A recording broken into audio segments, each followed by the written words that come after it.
Bem-aventurados os que têm fome e sede de justiça, porque serão fartos. Eu vou fazer algumas introduções ao texto, antes da própria mensagem, 2 textos que eu achei relevantes, para que a gente possa entender o recado de Jesus. O primeiro texto que eu vou ler é de Lutero, e o segundo é do Ariovaldo Ramos, que é um pastor brasileiro. Mas antes, quero fazer a seguinte paráfrase, ou uma comparação. Sempre nós ouvimos a lenda de Robin Hood, que tirava dos ricos para dar aos pobres. Creio que hoje estamos vivendo uma anomalia tão grande no nosso país que parece que a síndrome de Robin Hood virou o contrário.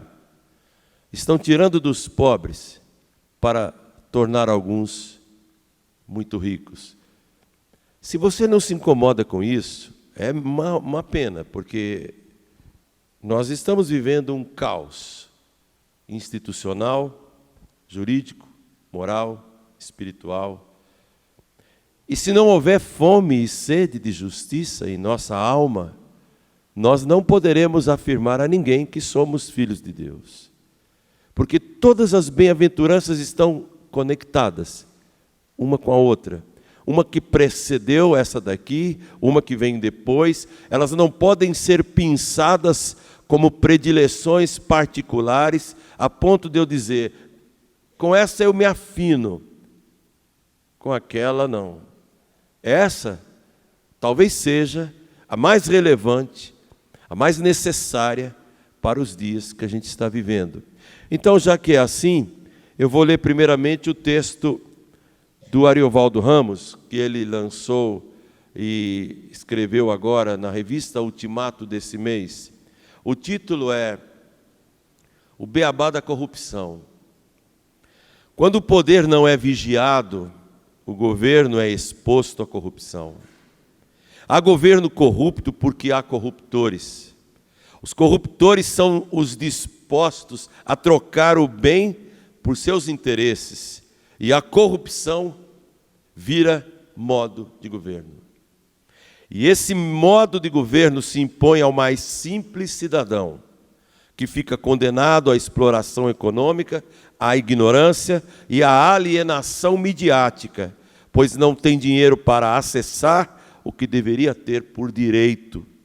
E acaba desejando poder corromper, e sendo corrupto e corruptor onde consegue. E assim, a corrupção passa a ser um modo de vida, um estilo de cada cidadão. Um governo que pode ser comprado não tem força moral. Um governo sem moral não tem como enfrentar facínoras. Um governo que teme bandidos não protege o cidadão, mesmo os que o compram por seus interesses. E os corruptores terão de pagar também. Assim, o mal suplanta, se impõe ao bem. Os meliantes passam a controlar até a sua própria punição. E os nossos filhos são impunemente viciados. Os miseráveis são cooptados pela força. Os canalhas organizados instrumentalizam a nação. Juízes, governadores, polícia, imprensa passam a servir a malfeitores. Todos, de alguma forma, tornam-se cínicos. Até Deus passa a ser apresentado como corruptível. Porque até os sacerdotes se fizeram malévolos, pois a corrupção se fez parte da cultura. Que santos e profetas clamem ao Pai por misericórdia, mesmo que seja o grito do sangue caindo na terra, como o sangue de Abel, que clamou por justiça. Os homens de bem resistem, os homens de bem instam por ética, os homens de bem organizam-se para vigiar o poder, os homens de bem exigem as reformas que permitirão a vigilância. Os homens de bem não veem a miséria como natural. Os homens de bem conclamam que a riqueza seja distribuída, que os homens de bem lutem para que a justiça corra como um rio perene. Que os homens sejam éticos, mesmo que seja num simples cruzamento no trânsito, mesmo que seja no jogar um papel no lixo. Só o amor ao bem pode vencer o vício do mal. Que sejamos homens de bem. Ariovaldo Ramos. Mas, para a gente não pensar que isso aqui é coisa só dos nossos dias, olha o que Lutero disse. Isso há 500 anos atrás. A ordem, ele está falando desse texto de Mateus 5,6. A ordem aqui para você não é rastejar para um canto ou para o deserto, mas é sair correndo e oferecer as suas mãos, seus pés, todo o seu corpo para se empenhar em tudo que você pode fazer pela justiça. É ter uma fome e sede de justiça que jamais possam ser reprimidas, sustadas ou saciadas, que não procurem nada e não se importem com nada, a não ser com a realização e a manutenção daquilo que é justo, desprezando tudo que possa impedir a sua consecução. Se você não puder tomar o mundo completamente piedoso, tornar o mundo completamente piedoso, então faça o que você puder fazer, mas não fique parado. Bom, olhando esse texto de Jesus, olhando esse texto de Lutero, olhando esse texto de Ariovaldo Ramos, a gente só pode chegar numa conclusão. Jesus dá uma ordem aqui. E essa ordem é: tenha fome.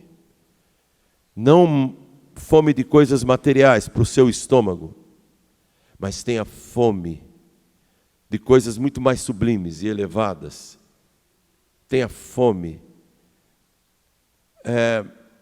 De vez em quando eu falo de fome no sentido do estômago, parece que as pessoas acham que é só um karma por ter minha família vinda do Nordeste, por terem passado fome lá, então eu tenho medo de passar fome aqui, então eu vivo falando de comida.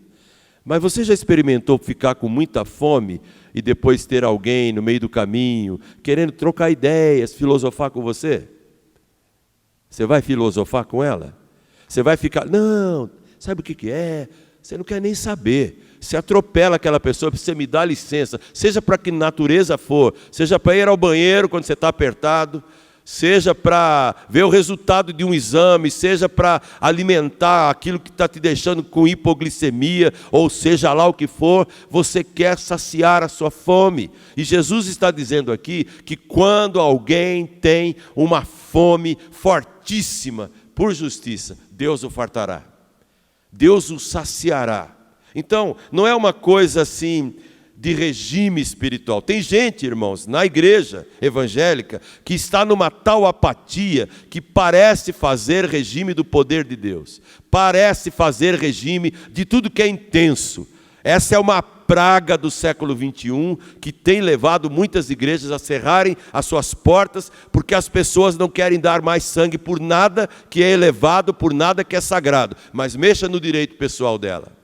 Mexa no direito pessoal dela, ela vira um bicho, ela vira um monstro, um guerreiro a defender a sua única cláusula particular, mas ela não se empenhará por aquilo que Jesus diz. Tenha fome, tenha sede de justiça, e Deus vai fartar você. Então, para ser o mais objetivo possível, eu quero colocar esse tema, que é o final do versículo. Deus fartará quem tem fome de justiça. Deus vai despedir vazios os que já estão fartos, já estão ricos, mas Ele vai saciar quem tem fome.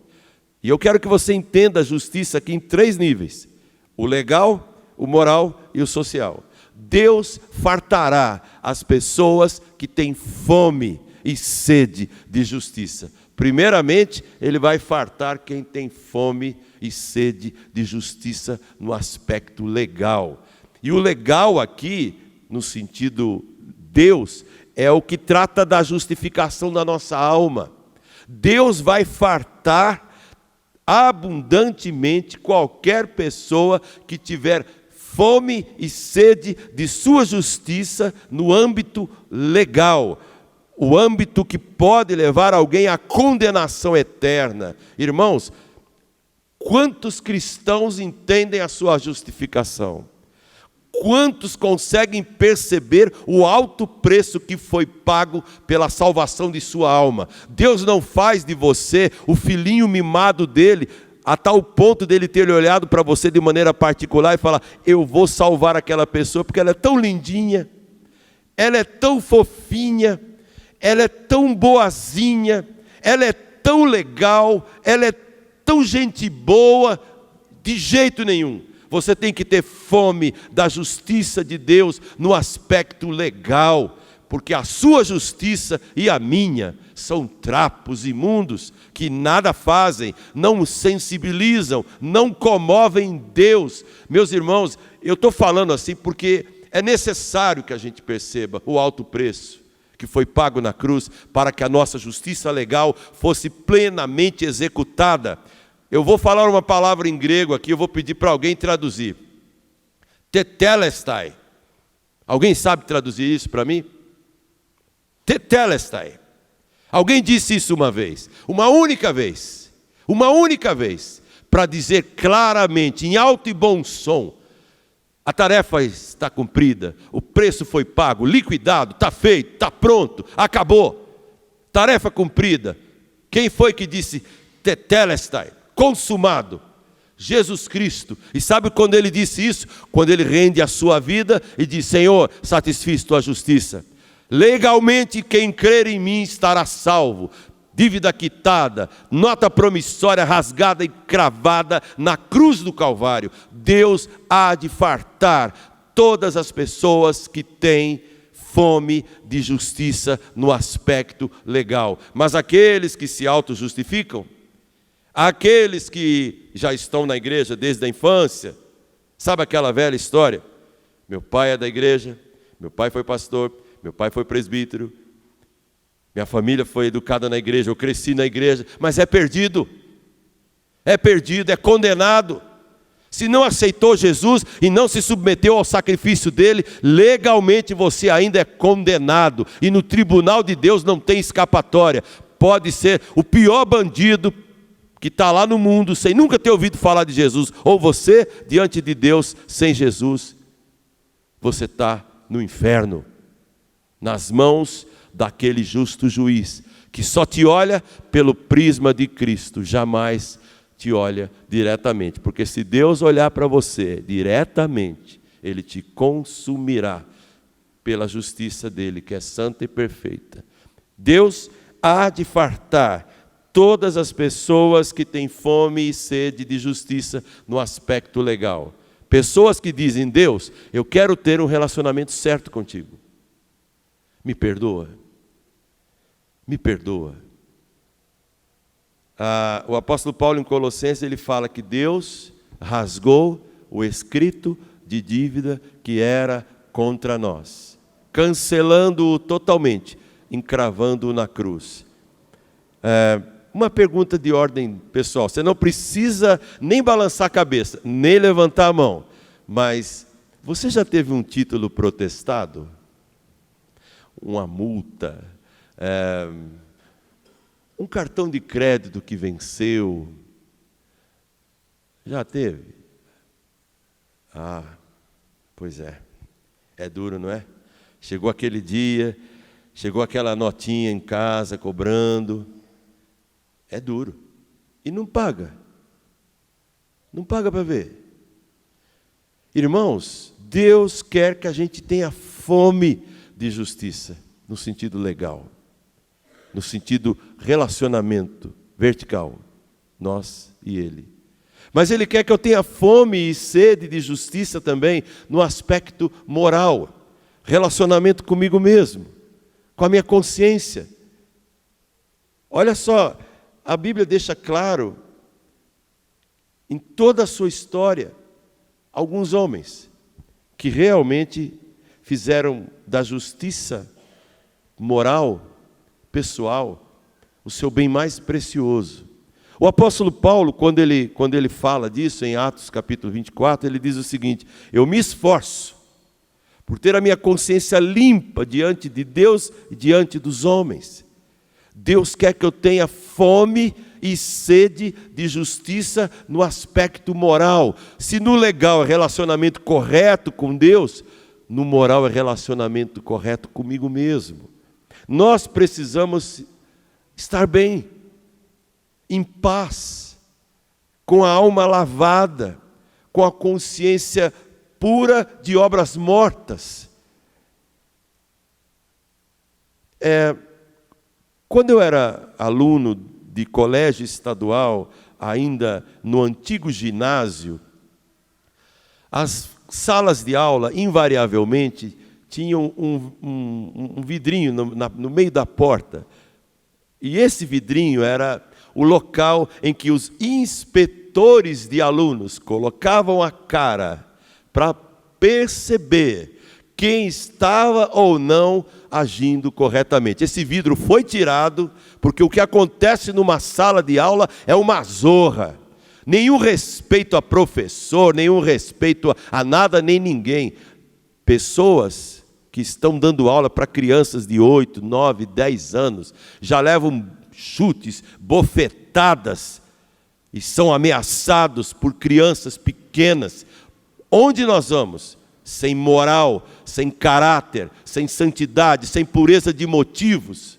Por isso Jesus quer que a gente tenha fome e sede de justiça no aspecto moral. Aquele aspecto que envolve você com um caráter digno, com uma linguagem sadia, com tudo aquilo que na sua ética vai agradar a Deus.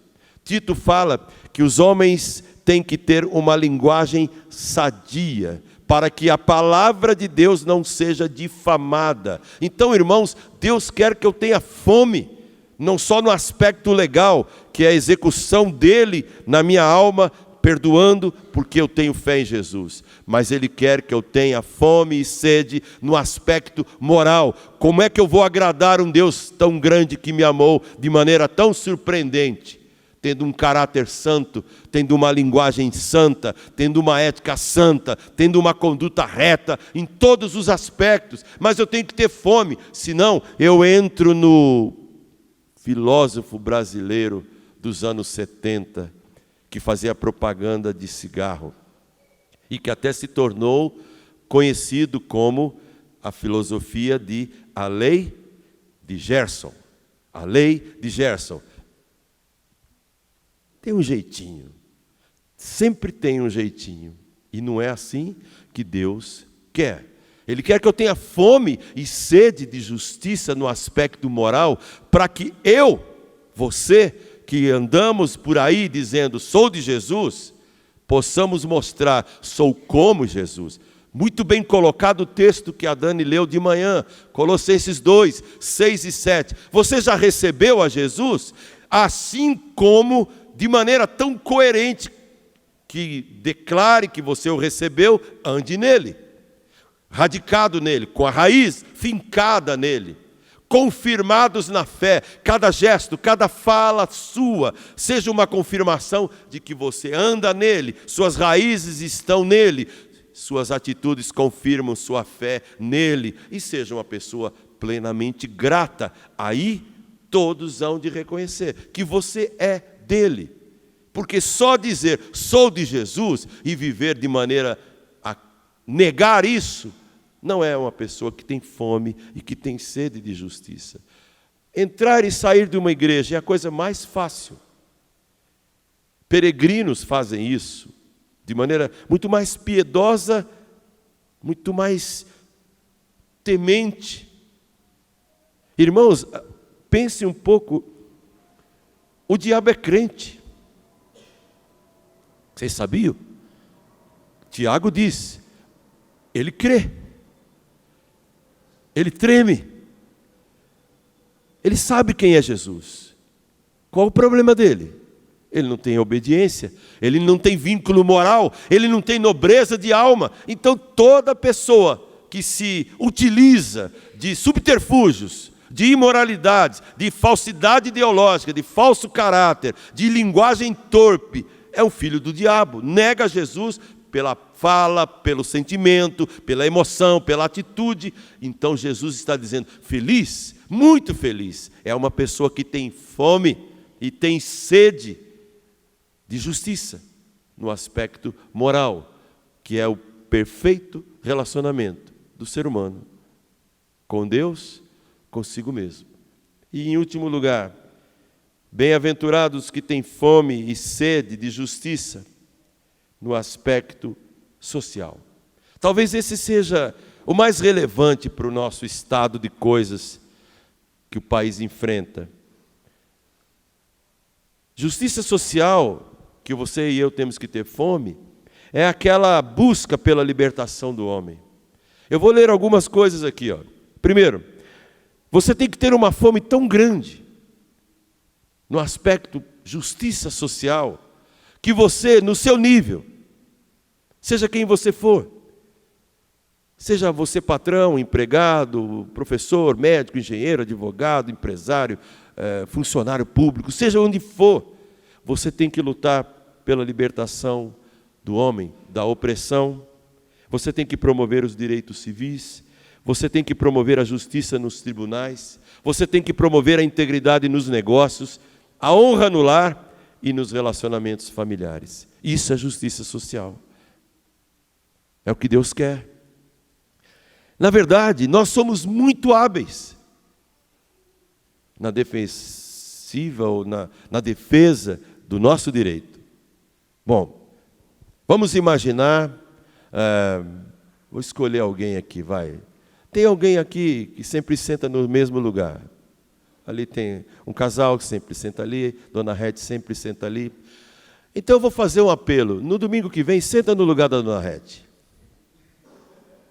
Senta no lugar dela. Vamos ver o que acontece. E, sabe, irmãos, vamos dizer ali, ela pode falar, é o meu direito sentar aqui. Tem gente que vai brigar, vai ficar assim, maluco. Vai falar assim, Senhor, para mim não é culto se eu não sentar naquele lugar. O que é que você está fazendo aqui no meu lugar? Percebe a loucura, tantos outros lugares, tantos outros bancos. E se eles lotarem, e você chegar depois que a igreja estiver lotada e cheia, cultue a Deus em pé. Se você for idoso, use o seu direito de idoso. Chega com a carteirinha e fala assim, levanta, você tem 20, deixa eu sentar aí. Faz de conta que é o metrô. Nós lutamos pelos nossos direitos. Deus não quer que seja só isso. Ele quer que eu lute pela justiça.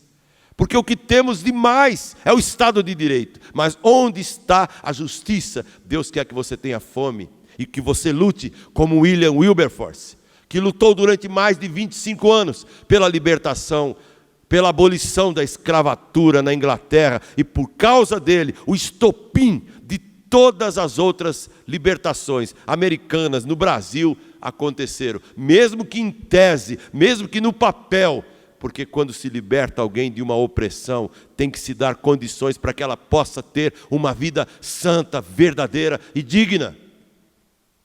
Por isso, Jesus quer que eu tenha fome, e fome veemente, muito forte, de justiça. Se eu estiver bem com Deus, legalmente eu estou em paz com Ele. Se eu estiver bem comigo mesmo, minha consciência está tranquila. Se eu estiver bem socialmente, eu vou me sentir um instrumento de Deus para a libertação das pessoas, de tudo que as oprime. Mas se você é um opressor do seu próximo, se um irmão que tem um relacionamento com você, teve uma dificuldade contigo, e você passa o resto da vida sem olhar na cara dele, sem olhá-lo com amor, com compaixão, com perdão, se você quer levá-lo até as barras do tribunal só por causa de uma pendência sua, a Bíblia diz que nós julgaremos os anjos. Será que não temos condição de julgarmos as nossas próprias coisas aqui dentro? Por isso, clame por justiça, porque às vezes é melhor você ter o prejuízo do que fazer uso de algum direito opressor sobre qualquer pessoa. Olha, eu li uma frase que me surpreendeu num artigo essa semana.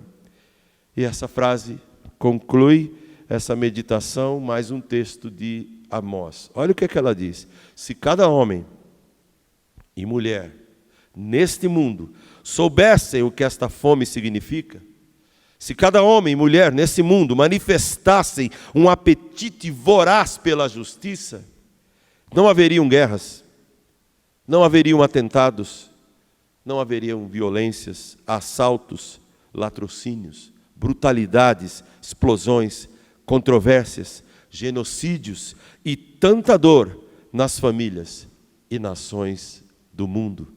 Leia jornal, na parte não de crime, que isso aí já ninguém liga mais, nas relações internacionais, nos dramas que acontecem em países de irmãos nossos, norte da África, Ásia, Vietnã, Eritreia, Janela 1040, olha o que acontece nesses lugares. E aí você vai falar: Senhor, acende uma chama no meu coração, para que eu tenha fome e sede de justiça, para que eu me alegre por estar bem contigo, porque Cristo quitou-me a dívida, para que eu me empenhe para estar bem comigo mesmo, porque minha consciência é cativa da tua palavra, para que eu me anime, me empolgue para estar bem com o meu próximo em sociedade, para que eu possa ser bênção na vida dele. Esses dias um amigo me pediu uma opinião sobre esse jargão evangélico que muita gente gosta de falar, mas que é vazio, extremamente vazio. Eu te abençoo, eu te abençoo, te abençoo. Tem muita gente que usa isso, mas a pessoa vai embora com a mão vazia.